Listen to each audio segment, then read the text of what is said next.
বুখারী শরীফের মধ্যে বর্ণিত হয়েছে, হযরত আব্দুল্লাহ ইবনে মাসউদ রাদিয়াল্লাহু তাআলা আনহু বলেন, রাসূল সাল্লাল্লাহু আলাইহি ওয়াসাল্লাম ইরশাদ করেন, সকলের শেষে যে ব্যক্তি জান্নাতের মধ্যে প্রবেশ করবে সে জাহান্নাম থেকে হামাগুড়ি দিয়ে বের হওয়ার জন্য এক পা আগে অগ্রসর হবে, আবার পড়ে যাবে, আবার অগ্রসর হবে, আবার পড়ে যাবে, এভাবে সেই জাহান্নাম থেকে বের হয়ে আসবে।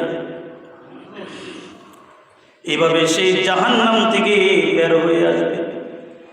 একটু অগ্রসর হয়ে জাহান্নামের দিকে তাকিয়ে বলবে, হে আল্লাহ, আপনি আমাকে জাহান্নাম থেকে মুক্তি দিয়েছেন এবং এমন নিয়ামত দান করেছেন যা পূর্ববর্তী পরবর্তী আর কাউরে দান করেন নাই।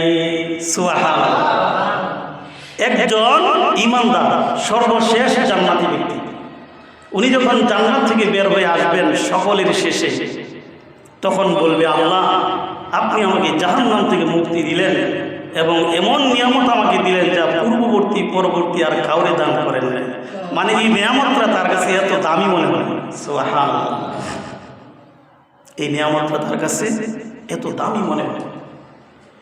তারপর সে সামনে একটি ঘাস দেখতে পাবে, গাছ দেখতে পেয়ে বলবে, আল্লাহ, আমাকে ওই গাছটির নিকট পৌঁছার শক্তি দাও, আমি আর ছায়ায় বিশ্রাম নিব এবং এর নিচের ঝর্ণার পানি পান করব। আল্লাহ রাব্বুল আলামিন বলবেন, বান্দা, তোমাকে সেই গাছটির নিকট নিয়ে যেতে পারি, কিন্তু সেখানে যাওয়ার পরে আর কোনো কিছুই প্রার্থনা করবি না। উত্তরে সর্বশেষ জান্নাতি ব্যক্তি বলবে, হে আল্লাহ, আমি সেখানে যাওয়ার পরে আর কোনো কিছুই প্রার্থনা করব না। তখন আল্লাহ রাব্বুল আলামিন তাকে সেই গাছটির নিকট নিয়ে যাবেন, সে তার ছায়ার মধ্যে বিশ্রাম নেবে এবং তার নিচের ঝর্ণার পানি পান করবে।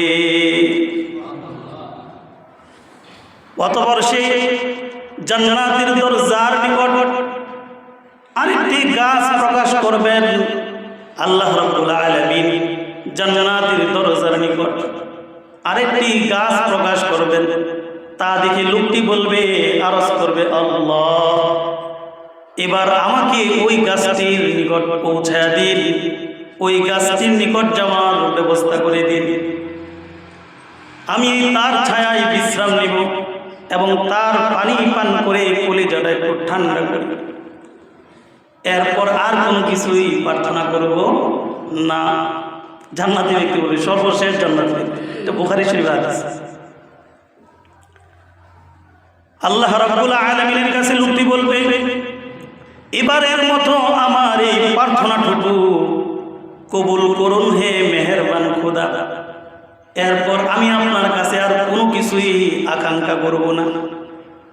তখন আল্লাহ রাব্বুল আলামিন তাকে জান্নাতের দরজার সামনে সেই গাছটির নিকট পৌঁছে দিবে।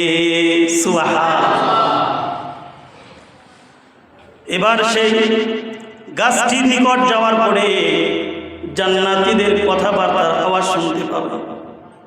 এতে লোভ সামলাতে না পেরে আবারও বলে ফেলবে, হে আল্লাহ, আমাকে ক্ষমা করুন, শেষবারের মতো একটি মাত্র আপনার কাছে দাবি, মেহেরবানি করে আপনি আমাকে জান্নাতের ভিতরে ঢুকাইয়া দিন।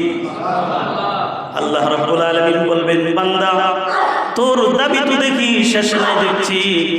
আচ্ছা, তোকে যদি দুনিয়ার 10 দুনিয়ার সমান একটা জায়গা আমি আল্লাহ জান্নাতে দিয়া দিই, তাহলে কি তুমি সন্তুষ্ট হবা?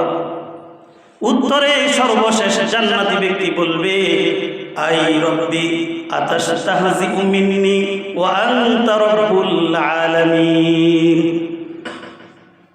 জান্নাতি ব্যক্তি বলবে, আল্লাহ, আপনি কি আমার সাথে ঠাট্টা করছেন নাকি? চিল্লায় বলি না সুবহানাল্লাহ। জান্নাতি ব্যক্তি বলবে, আল্লাহ, আপনি কি আমার সাথে ঠাট্টা করতেছেন?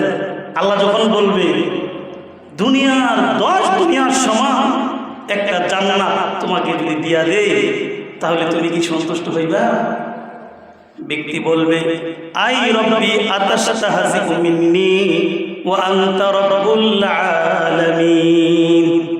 আল্লাহ, আপনি তো রব্বুল আলামিন, আপনি আমার সাথে ঠাট্টা করতেছেন নাকি?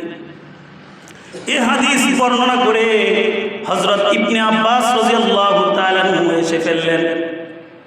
অতঃপর বললেন, আমি কেন হাসলাম তোমরা আমাকে কেউ জিজ্ঞাসা করলে না? উপস্থিত লোকেরা বলল, আপনি কেন হাসলেন বলুন। তিনি বলতেছেন, এই হাদিস বর্ণনা করে হুজুর সাল্লাল্লাহু আলাইহি ওয়াসাল্লাম হেসেছিলেন। তখন সাহাবায়ে কেরাম বলেন, ইয়া রাসূলুল্লাহ,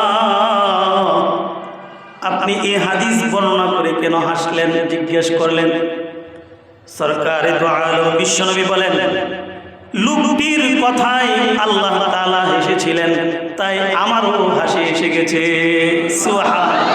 প্রিয় বন্ধুগণ, একটু হাসুন। যেখানে আমাদের রাসূল সাল্লাল্লাহু আলাইহি ওয়াসাল্লাম হেসেছেন, সেখানে আমাদের একটু হাসা উচিত। কারণ লোকের কথায় এই লোক যখন বলবে, আল্লাহ আপনি কি আমার সাথে ঠাট্টা করতেছেন, আল্লাহ বলবে, না আমি তোমার সাথে ঠাট্টা করতেছি না, যে আপনি আমাকে 10 দুনিয়ার সমান একটা জান্নাত দিবেন। আল্লাহ রাব্বুল আলামিন বলবে, বান্দা আমার, আমি তোমার সাথে ঠাট্টা করতেছি না, আমি তো রব্বুল আলামিন, আমি সর্বোপরি ক্ষমতার অধিকারী, আমি যা ইচ্ছা তাই করতে পারি। আল্লাহ বলবে, বান্দা আমি তোমার সাথে ঠাট্টা করতেছি, আমি তো রব্বুল আলামিন, আব্বা আমি তোমার সাথে ঠাট্টা করছি না, আমি সর্বোপরি ক্ষমতার অধিকারী, আমি যা ইচ্ছা তাই করতে পারি, যা ইচ্ছা তাই দিতে পারি। অন্য বর্ণনায় আছে, বারবার ওয়াদা ভঙ্গ করার পর লোকটি যখন জান্নাতের ভিতরে প্রবেশ করবে, তখন আল্লাহ রাব্বুল আলামিন বলবেন, বান্দা তুমি যা চাও তাই তোমাকে আজকে দেওয়া হবে। লোকটি তার আকাঙ্ক্ষা প্রকাশ করতে থাকবে আর তা পূরণ হতে থাকবে। যখন তার সমস্ত আকাঙ্ক্ষা শেষ হয়ে যাবে, তখন রব্বুল আলামিন ডাক দিয়ে বলবেন, ফাইন্না লাকাল্লাযী তামান্নাইতা ওয়া আশারতা আদআফিদ দুনিয়া। বান্দা তুমি যা আকাঙ্ক্ষা করেছো তা তোমাকে দেওয়া হলো, 10 গুণ দেওয়া হলো।